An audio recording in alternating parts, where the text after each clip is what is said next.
I'm in Iraq. I'm the furthest student, I think, from Austin Community College here. I got these books and I crack open chapter 1. It's a little bit about business and a little bit about law. It talked about unlimited income and time freedom. I said, this is for me.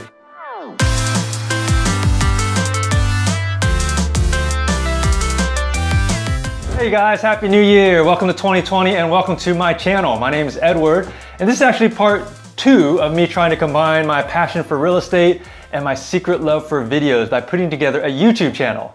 You see, I first attempted this 10 years ago when I started my company, Mars Hill Realty, out of little old Georgetown, Texas, just north of Austin.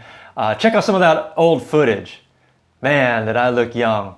You know, since that first video, I've been able to do a lot more than just create a logo for the company. My original intention was to grow Mars Hill into a full service brokerage. So I was going to recruit agents and just, you know, make additional income by being a broker. But if you do the math, 10 years ago was 2009, which is just after 2008, which is when the financial crisis hit.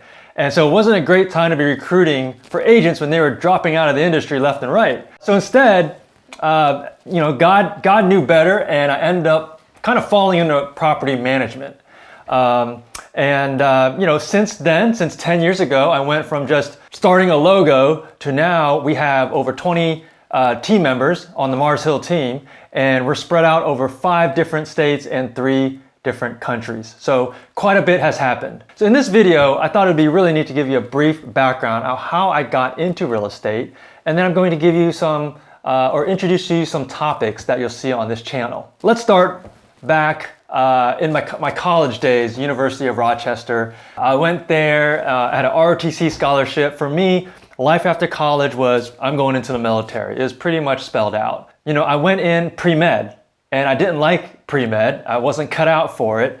And so I had to do something so that I can still graduate in 4 years. And the next thing that I could do that I could still count my pre-med stuff was public health. So I was a public health major. I minored in law and business because I wanted to go to law school, and I had an interest in business. I was ready to go to law school. I wanted to be a JAG officer, and the Army said, nope, sorry, you know, no law school for you. We need officers right now. You're going to Germany. At least you got your first choice. You got military intelligence. I didn't even know what the heck that was. And so next thing you know, I was spending the next 5 years in the military instead of going to law school and doing my own plan. So 5 years later, fast forward, you know, I finally have a choice to, and oh, by the way, the military experience was awesome. I was able to deploy to Saudi, to Kosovo, and to Iraq. And if you're ever considering joining the military, just do it. You know, it doesn't have to be a career decision. If you're going there just to learn leadership or just to get the life skills, totally worth it. So I'm in Iraq. Okay, my last year in the military, I'm in one of Saddam's bombed out palaces, and I'm thinking, all right, okay, I finally get a choice. What can I do for my career? I finally get to make a choice that's not already kind of predetermined, right? So, you know, I thought about the things I really love to do. I loved when I bought my first house. So I said, well, maybe I'll just get my real estate license like everybody else that I know.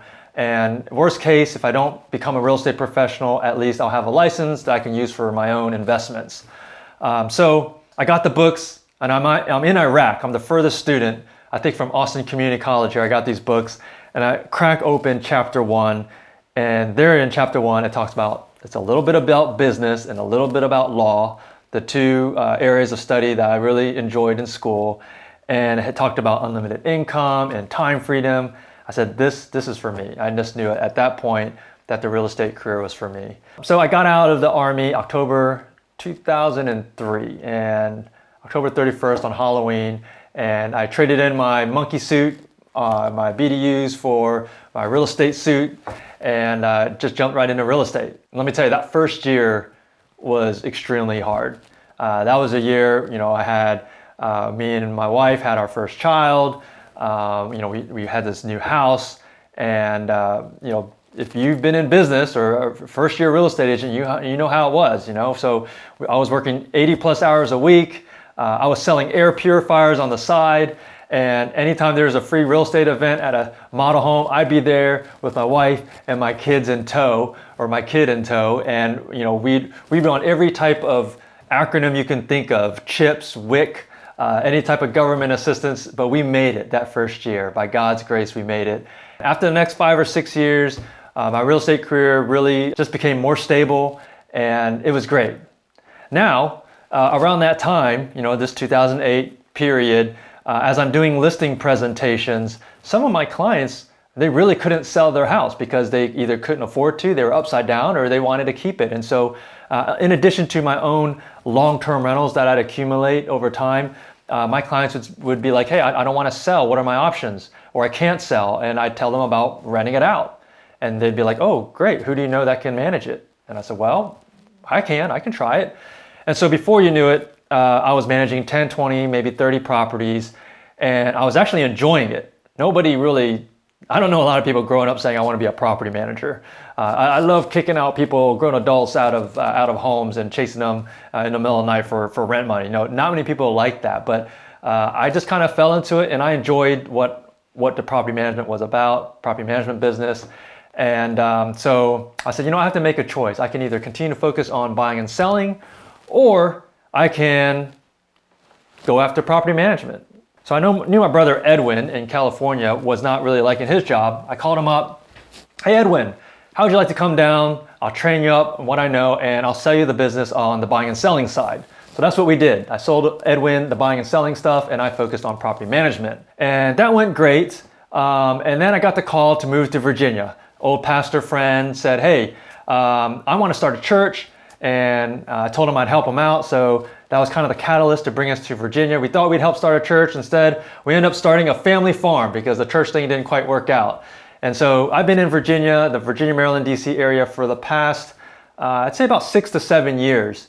And we've been growing the portfolio in Northern Virginia. We've got a portfolio of homes in Central Texas, in the Austin area. And now in total, we manage 350 residential units in both the Northern Virginia, Maryland, DC market, and the Austin market in Texas. So there's the story. And that's what brings us to the present day. So now the content on this channel is going to fall under 3 main categories. You're going to hear about, of course, property management, because I love property management. Who is this going to be important for? Well, if you're thinking about buying a rental home and you want to self-manage it, and you want to just pick up a few tricks and tips on how to do property management, well, this is for you. If you are thinking about starting a property management business like I did 10 years ago, then this content will definitely be interesting for you.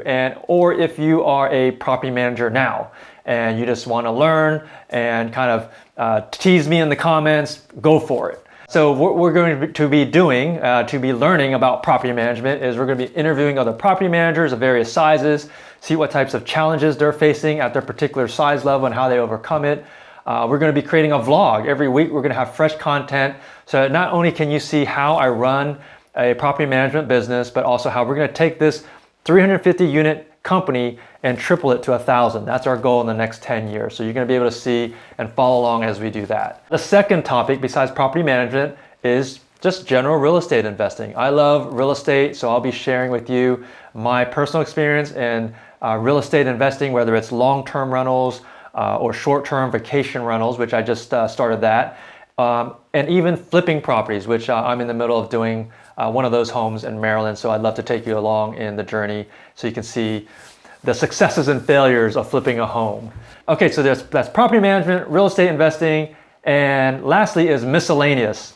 I know that's kind of cheating because that means everything else.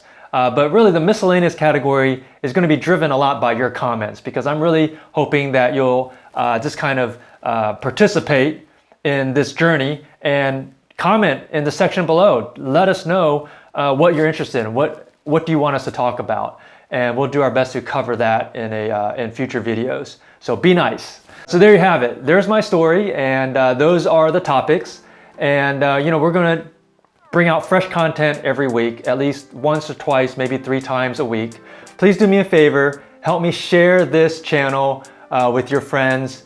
And you can do that a couple ways. You can hit the like button, you can subscribe to this channel, you can also share this video. You can share a link to this video with somebody you know that owns real estate, or even if you know of a property manager, maybe your property manager, share this video with them.